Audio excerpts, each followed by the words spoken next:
বিশ্বকৰ্মাৰ প্ৰথমতে ক'ব লাগে যে তেখেতৰ সম্পত্তি কি কি আছে। প্ৰথমতে ক'ব লাগে আজি মুখ্যমন্ত্ৰীয়ে কৈছে যে তেখেতৰ সম্পত্তিবিলাক ৰাজহুৱা হ'ব। এতিয়া তেখেতে কৈছে যে নিউজ লাইভটো ৰাজহুৱা হ'ব। কিন্তু মই সুধিব খুজিছোঁ যে মই তেখেতক সুধিব খুজিছোঁ যে নিউজ লাইভৰ লগতে তেখেতৰতো আৰু বহুত চেনেল আছে। নিউজ লাইভ আছে, টাইম 8 আছে, নৰ্থ ইষ্ট লাইভ আছে, নিয়মীয়া বাৰ্তা পেপাৰখন আছে, ৰামধেনু চেনেল আছে, ৰং চেনেল আছে, আইনা আলোচনী আছে। এই আটাইবিলাক সংবাদ মাধ্যম ৰাজহুৱা হ'বনে নহ'ব? এইবাৰ এই আটাইবিলাক কোঅপাৰেটিভ ছ'চাইটিলৈ যাবনে নাযাব? প্ৰথম কথা, অকল মই সংবাদ মাধ্যমৰ কথা কৈ আছোঁ। তাৰপাছত তেখেতে কৈ আছে যে কাঞ্চনজুৰি বাগিচা আৰু তাৰ ৰিজৰ্ট ৰাজহুৱা হ'ব। মই জনামতে অকল কাঞ্চনজুৰি বাগিচা নহয়, এই মুহূৰ্তত তেখেতৰ নামত থকা, তেখেতৰ পৰিয়ালৰ নামত থকা 3খন বাগিচা আমি নাম জানো। তিনিচুকীয়াৰ চানমাৰী বাগিচা, সৰুপথাৰৰ ৰাধাকৃষ্ণ বাগিচা, তাৰপাছত আপোনাৰ কাঞ্চনজুৰি বাগিচা আৰু ঢেৰ বাগিচা আছে দেই। এই 3খন বাগিচা ৰাজহুৱা হ'ব নে নহয়? সেইটো 2 নম্বৰ কথা। 3 নম্বৰ, তেখেতে কৈছে যে গ্ৰীণ বাণী ৰিজৰ্ট এইটো ৰাজহুৱা হ'ব। তেখেতৰ অকল বাণী ৰিজৰ্টেই আছে নে অসম আৰু ভাৰতবৰ্ষৰ বেলেগ বেলেগ ঠাইত তেখেতৰ আৰু বহুত ৰিজৰ্ট আছে? মইতো শুনিছোঁ যে মেঘালয়ৰ পিনেও তেওঁলোকে ৰিজৰ্ট চিজৰ্ট বনোৱা, ডাঙৰ ফাৰ্ম হাউচ আৰু ৰিজৰ্ট বনোৱা কাম আৰম্ভ কৰিছে। মইতো শুনিছোঁ যে তেখেতৰ উৰিষ্যাতো তেনেকুৱা ধৰণৰ বহুত কিবা কিবি আছে। মইতো কোৱা নাই, এতিয়ালৈকে সম্পত্তিৰ তালিকাটো মই দিয়া নাই, দি দিম। আমাৰ হাতত আছে তেনেকুৱা শ তেখেতৰ সম্পত্তিৰ তালিকা আমাৰ হাতত আছে, দি দিম। বন্দা স্কুলৰ কথা কৈছিলে, বন্দা স্কুল তেখেতে কৈছে যে জু-ৰোডৰ কোটিটকীয়া মাটি, জু-ৰোডৰ যিটো মাটি, সেই মাটিটো শিৱ মন্দিৰ নে কি বনাম বুলি কৈছে, হয়নে?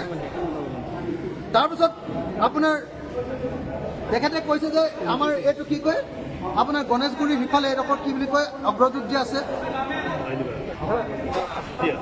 সেই ঠাইখিনিৰ মাটিখিনি তেওঁ ৰাজহুৱা কৰিছোঁ বুলি কৈছে, মন্দিৰক দি দিছোঁ বুলি কৈছে। তো তেনেকৈ মই শুনিছোঁ তেখেতৰ উজান বজাৰটো মাটি লৈছে আৰু গুৱাহাটীৰ বিভিন্ন ঠাই একদম নিউজ লাইভৰ ওচৰে পাজৰে ঢেৰ মাটি লৈছে।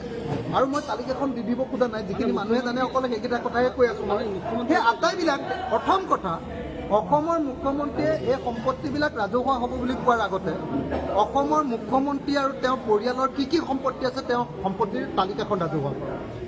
তেখেতৰ পুত্ৰ আৰু তেখেতৰ পৰিয়াল, তেখেতৰ মাতৃ, তেখেতৰ পত্নীৰ নামত কিমানটা কোম্পানী আছে সেইটো ৰাজহুৱা কৰি দিয়ক। মুঠ কোম্পানী কেইটা আছে এইটো ৰাজহুৱা কৰি দিয়ক। দিল্লীত তেওঁ কেইটা ঘৰ আছে সেইটো ৰাজহুৱা কৰি দিয়ক।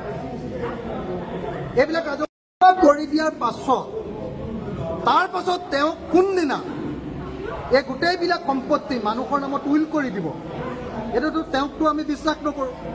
মই জনামতে কাজিৰঙাত তেওঁ ঢেৰ মাটি আছে। আপোনালোকে নিশ্চয় জানে যে এবাৰ কাজিৰঙাৰ কহৰাৰ 11 বিঘা মাটি তেখেতে বোকাখাতৰ SDO অফিচৰ পৰা চৰকাৰী মাটি এলটমেণ্ট লৈছিলে। মই তাৰ বিৰুদ্ধে প্ৰতিবাদ কৰিছিলোঁ কৃষক মুক্তি সংগ্ৰাম সমিতিৰ সম্পাদক হিচাপে। তেতিয়া তেখেতে সেই 11 বিঘা মাটি আকৌ চৰকাৰক ঘূৰাই দিছিলে। এতিয়া কিন্তু তেওঁ আগফালৰ মাটিখিনিও কিনিলে আৰু তাৰ সেই 11 বিঘা মাটিও এতিয়া পূৰা বাউণ্ডেৰী মাৰি লৈছে। মইতো জানো সেইডোখৰতে আমাৰ কাজিৰঙা অৰ্কিড পাৰ্ক আছে, একদম কাষতে। সেই চৰকাৰী মাটিখিনি আকৌ তেওঁ কিন্তু দখল কৰি লৈছে। এইবিলাক ঘূৰাই দিব নালাগে, এইবিলাক ৰাজহুৱা হ'ব নালাগে। তেওঁ সম্পূৰ্ণ সম্পত্তিৰ তালিকাখন প্ৰথমতে ৰাজহুৱা কৰক, আৰু ৰাজহুৱা কৰি কেতিয়াৰ ভিতৰত তেওঁ এইবিলাক সম্পত্তি ৰাজহুৱা কৰিব। মই আশা কৰোঁ যে অহা এসপ্তাহৰ ভিতৰত, অহা 22 তাৰিখৰ দিনা অসম বিধানসভাৰ অধিৱেশন হ'ব।